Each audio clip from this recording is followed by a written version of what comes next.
Hello friends, hello neighbors, welcome to the Music Review Board of Portland Spotlight Series. I'm Jon Hitchcock here at Studio 3, beautiful downtown Portland, Oregon. Today we have Cody Weathers and the Men Your Mama Warned You About. This is a local band right outside of Portland in Tigard. And let's get started. Trapped in the back, but you still persist. Or do you even know what the conquest is? When you have wasted all your options on mythology. If I can make you see the light as you have, say goodnight, 'cause life does not give a damn. If you don't give a damn about yourself. Hi guys, welcome in. It's nice to see you. Got Cody and Gene here. Cody Weathers and the Men Your Mama Warned You About. Man, you got to tell me about that name. How did that come about? There was a prior iteration of this group where the bass player in that group, Tim Kreitzer, actually suggested a bunch of names, and that was the one we thought was kind of most tongue-in-cheek because we're all so mild and undangerous, so it seemed funny to us perpetually. So. Yeah, well, it's gonna be one of those things that stick in people's minds, you know, and it's true to fact that a lot of musicians are somebody that your mama warned you about. So That's right. yeah, that just goes with the territory. So where's Sean today? Sean's not with us. Is he got some prior arrangement? Sean's day gig is he's a nurse, so he's on shift and he's out there fighting the good fight. But you know they work crazy hours, and especially these days they work crazy hours. Yeah. Oh man, one of the essential workers. My hat's off to that guy. Well, I got a bunch of questions here. I've looked at your videos and on YouTube. Shadows Fall. I'll tell you, that's a nice slow groove. I really enjoyed that song. And then It Can't Rain Every Day.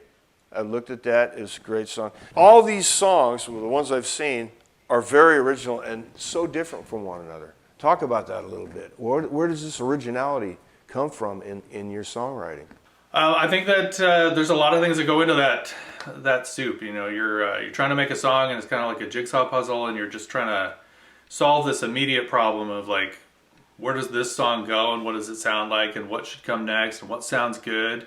And you kind of draw from everything that's around you, the stuff that's exciting you today and the stuff that excited you when you were a teenager. And so for me, it's a whole bunch of different things. Like I really love kind of funky jazz stuff like Charlie Hunter, and I really love singer-songwriter stuff where the lyrics are really the driver, and these beautiful melodies like people like Jonathan Brooke or Monty Montgomery. I mean, there's thousands of people who qualify.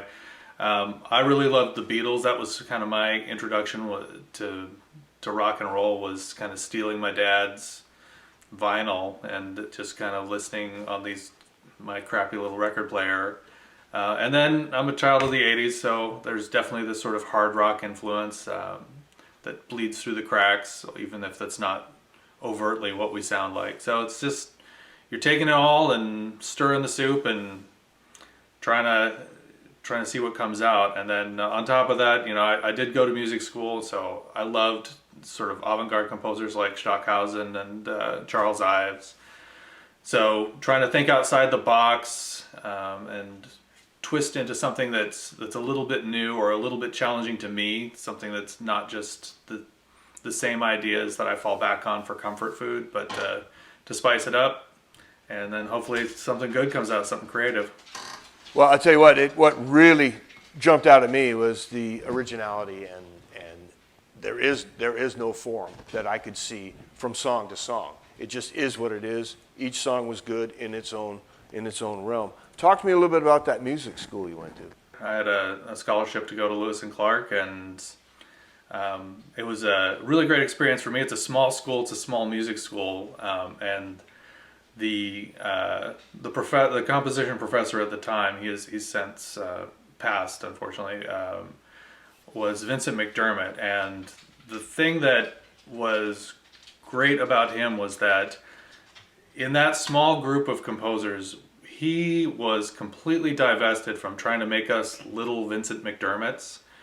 He was great at helping us to kind of realize our own vision, and all of us sound so different from each other, which I think is really a testament to him as a teacher, as a mentor, that that real key to mentorship being to unlock the potential of your mentee rather than to really mold them into a caricature of yourself. Well, I tell you what, your originality speaks for itself. How do you get the idea to incorporate scat singing into your music? That was something that at first I was exposed to in high school. I was a drummer in the jazz choir in my high school, and throughout my entire, academic career as a musician, I've always been kind of the underdog. I've been the sort of the second string, or trying to fight my way off the bench. So when I was a freshman in high school, I did not make the jazz band, so I turned to the jazz choir instead and played drums for them. And that was another situation where I really had a great teacher who was a great mentor, and saw that I was interested in much more than just playing the drums, and that I was interested in, all learning about jazz. And he really exposed me to a lot of the greats, and just the whole idea of scat singing, from, Al Jarreau or Ella Fitzgerald, or, any number of people that you could mention. And for me, it was something that I sort of toyed with when I was in high school, because I had a band that, had 5 people in it and had a really great guitarist. There wasn't much call for me to do it, but I liked doing it. But then really when I left for college and became kind of thrown into the deep end of the pool as a singer-songwriter, and had to branch out from being primarily a drummer and singer to being someone who had to accompany myself, I leaned on it at that point pretty heavily to sort of replace the lost balance of having a guitar solo, or having a counterpoint, a different idea that's not just my, the melody that accompanies the lyrics. And at this point, I just, I love having that opportunity to improvise, and having that opportunity to do something that's radically different if I want it to be, every single time. That I can react to Gene, I can interact with him, I can throw a brand new idea out there. So I would never go back at this point. But yeah, it was something that I was exposed to in high school, and then just cultivated through college and then beyond. You mentioned Gene. I'd like to get him in on this a little bit. Gene, do you write the material too, or is it just Cody basically, or is it a collaboration? Thus far in our relationship, it's all Cody stuff. Cody's been composing since he was a kid, so we have a ridiculous amount of material. We're famous for having a book of over 400 tunes. What fraction of those come from before music school, Cody? It's probably like a quarter of them before music school, and then... Yeah, so he was writing for a long time before he was trained to be a composer. Anyway, I'm mostly a hobbyist who went way too deep into the hobby, so I never really got into composing. At some point in my life, after my PhD in microbiology, I went back to music school because I wanted to see how it all works, how it all hangs together. But I still wanted, my heroes were all the guitar technician guys, unfortunately. But I was also there for jazz in music school, so I liked good songwriting, grooves, and then I grew up in the same era that Cody did, so we still have that hard rock background. We're mixed up kids. And I would just add that, the way that our band works, which may not be obvious to everybody, is that it is really like rock with a jazz mentality. So it is not the same every night, and Gene is at absolute liberty to solo however he wants, and to comp or to comment throughout the song however he wants, to play whatever he's hearing in the moment. Sure. And so in that sense, although it's not like, ASCAP wouldn't credit him as a writer, I mean, his contribution is as open as he wants it to be to the interpretation of the song from night to night. And he can play the same thing, or he can play different things, and that's what works so great about our collaboration, is that he's got that I don't want to speak for him because he's right there, but I think that what I works great is that, appreciate the sentiment here. Yes. yeah. Works great for me because it's exciting to know that there's somebody who's going to change it, who's going to help it evolve, and that there's somebody who's on the same page as me of wanting it to be different and wanting it to go different places and, you know, have a journey with that song. And I think that for him, it's not being constrained by me telling him, like, in these meticulous rehearsals, and then at this part, I'm counting on you to play this. That really strangles the moment. You know, you've got to have a freedom, but you got to be sure the guy's got your back, you know, at all times. Yeah. Now, when you go into recording, is it all structured out, or do you have the same freedom when you hit the record button? That's an interesting question, because part of what has taken us so long about this album that we're on the cusp of releasing is that we had to figure out how we were going to do that. And we started by approaching it a very traditional recording way, which is the isolation of the elements, and that it's like I'd lay down a guide track and then everyone's going to do their part. And we pretty quickly figured out that that didn't really work well for us. That we'd come up with, I mean, we'd have things that sounded good, but they didn't sound as cohesive. And so we abandoned that for a combination of doing live in studio, meaning that we basically played the song in studio conditions, but we played it all together as a single performance with limited overdubs, and actually just we started recording every time we played live and just taking our favorite performances live and augmenting them with a few overdubs. Sounds good. Now, talk a little bit more about the album. How many songs on it? And it's going to be a double album, is that correct? Yeah, it's enormous. It's embarrassingly enormous. It's a double album. I think it's 36 songs. Oh, wow. I think it's two 18-song albums. And I had to get talked off the ledge. We actually just did this other single. It's like, let's add that. And then Sean and Gene were like, maybe that one can just be the start of something else, something new. That was Sean. I was all about, yeah, throw it in there. It's amazing. Oh, that's true. Sean's not here. I don't know. He's such a naysayer, that Sean. Practical, anyway. Yes. And when's the release date on this? Sean is doing the final touches. So I sent him rough mixes of everything and all the stems, but he's more facile with the like true polish work in a studio. And so he did our recent Christmas album, and he made it sound so much better than what I do. So he says he's a couple songs away. So I think that with his work schedule, we're expecting a couple weeks from now, we're probably going to submit it. And then it feels like these days it takes about 2 weeks for things to actually trickle through and start to actually be on the platforms. Now, with this shutdown of the world, I mean, how much has that affected you guys?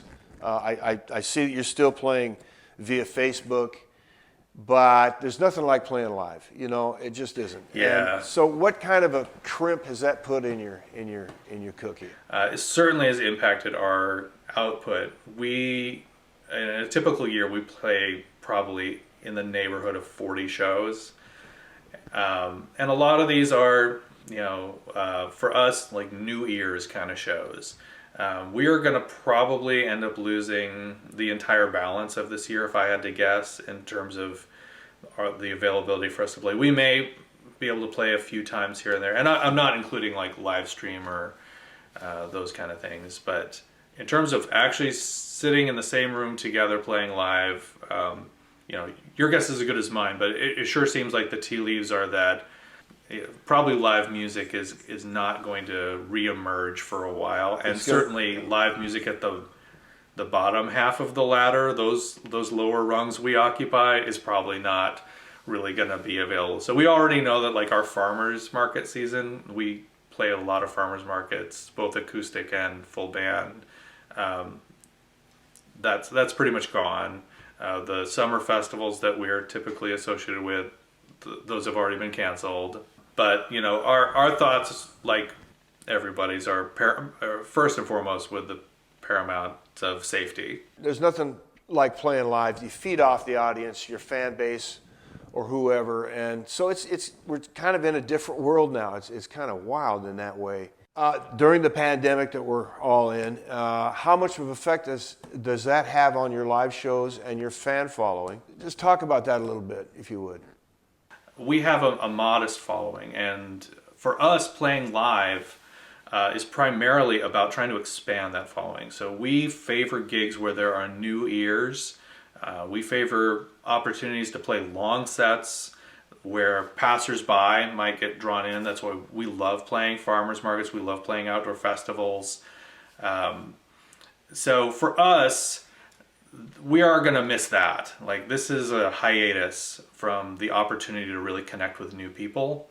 I think the silver lining has been that a lot of our sort of core or true fans are people who don't live in Oregon necessarily. Live streaming is a lot less of a gimmick now, and is something that people are more willing to tune into and more willing to think of as, you know, like a live moment instead of, well, what's the difference between that and checking you out on YouTube?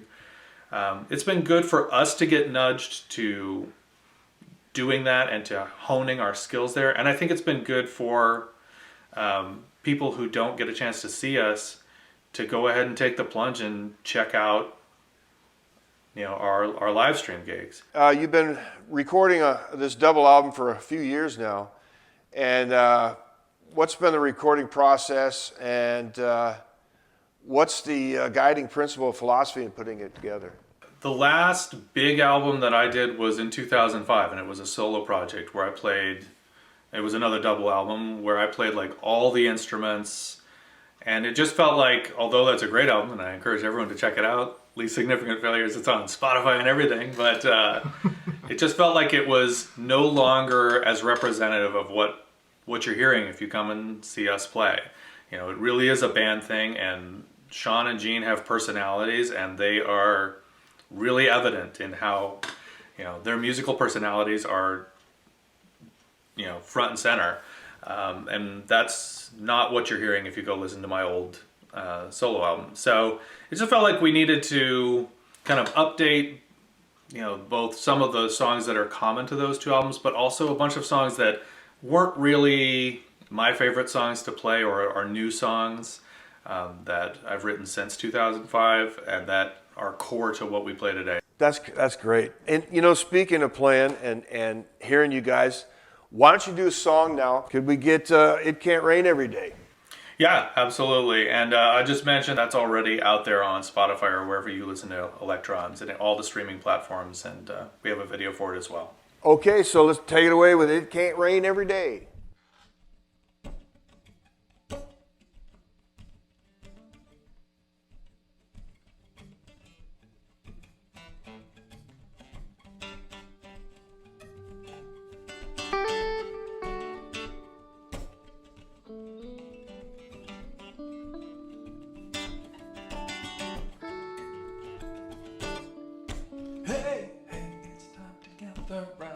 Time to hear the tale of a sad and lonely boy. I dreamed of blood, but tale begun in secret long ago. A damsel in well spun her sad heart on a copper wire through endless rain. Oh hey, hey, these are things that damsels do. But he lit the hidden fires, burned himself and warned no one. The quest was made for fallen leaves, and lives are changed, hearts are broken, every single one. Oh, it can rain every day. Sometimes clouds must go away. Oh, it can't rain every day. Sometimes clouds must go away.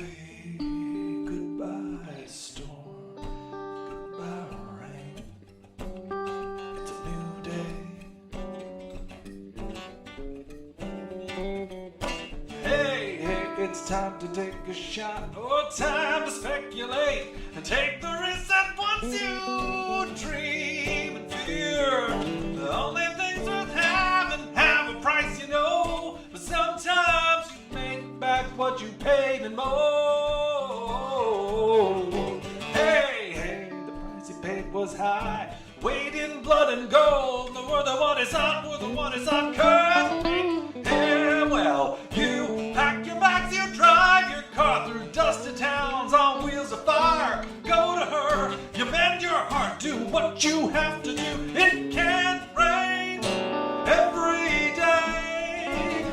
Sometimes clouds must go away. Oh, it can't rain every day. Sometimes clouds must go away. Goodbye storm, goodbye rain. It's a new day.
Found me when I just stood still. Oh, I lost my faith in finding love.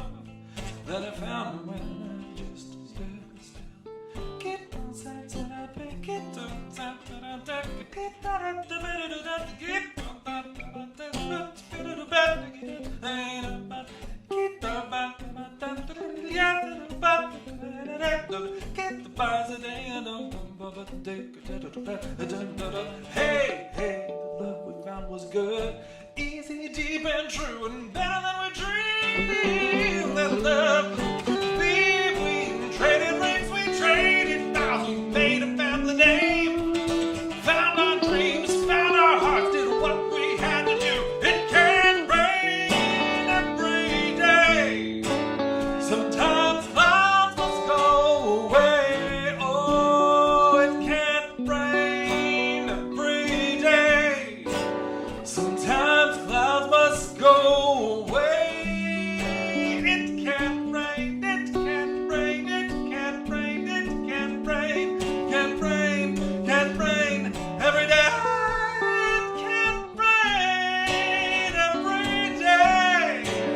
Sometimes clouds must go away. Goodbye storm, goodbye rain. Goodbye storm, goodbye rain. Goodbye storm, goodbye rain. It's a new day. Hey, hey.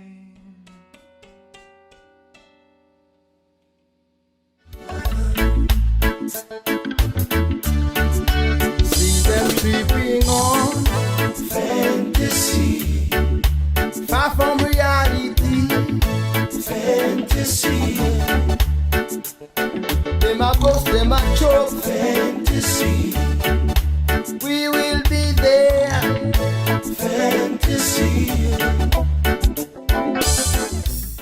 Hello friends, hello neighbors, this is Jon Hitchcock from the Music Review Board of Portland here at the St. John's Bridge just outside beautiful downtown Portland, Oregon, inviting you to check out our new Spotlight series on Facebook. Look for us at the Music Review Board of Portland. And if you're a songwriter and would like to be a participant in the Spotlight series, just message us at Facebook Messenger. Thank you. I like the way you move and the way you laugh, the little things you do and the way you shake your ass. I've been on my phone with my mom all night long. The electric went out and she couldn't stay calm. I would never miss a day if your skin grew soft and your hair turned gray. That was really good. I really like that song. I really appreciate your time today you've taken. Thanks so much for having us on the show. This has been great, and we really appreciate the opportunity to talk about our stuff and to play some songs for y'all. And it's a great thing that you guys are doing, and you guys have been so professional and so wonderful to work with. And you really forced me to tighten up my EPK, which was great, and a great nudge. I'll tell you what, it was impressive. I was really impressed by this kit. So Cody and Gene, tell us how the general population of the earth can get a hold of and see and watch and follow Cody Weathers and the Men Your Mama Warned You About. What's the best venue there? So as far as knowing what's new with us, Facebook, we have a Facebook page, which is Cody Weathers Music. That's where we're going to always be broadcasting our live streams, pointing you to links of new songs. When the album comes out, we'll be, you'll get all the announcements. That's where our news really comes from. As far as like content right now, our YouTube, we're always putting up new, we have a backlog, so I'm still churning through new live videos. Our live streams get posted there, stitched together with all of us playing. So YouTube, we have a lot of content that can keep you occupied. And then we are also posting like rough mixes and old albums to both our SoundCloud and Bandcamp. And then of course we'll when the new album drops, it'll be wherever, in whatever your favorite platform is, it'll be there. Thank you again for coming out. I think we're going to wrap it up and get the album, folks. It's going to be good. All right, thanks so much. Thanks, guys. Hey, thanks guys for tuning in tonight. We had a good time. We had Cody and Gene from Cody Weathers and the Men Your Mama Warned You About. They've got a double album coming out soon. Be sure you go out and get it because it's going to be good.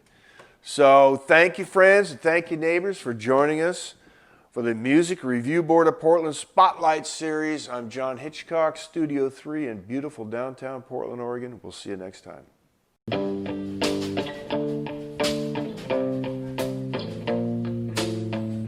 When you were young, oh so young, you had your dreams.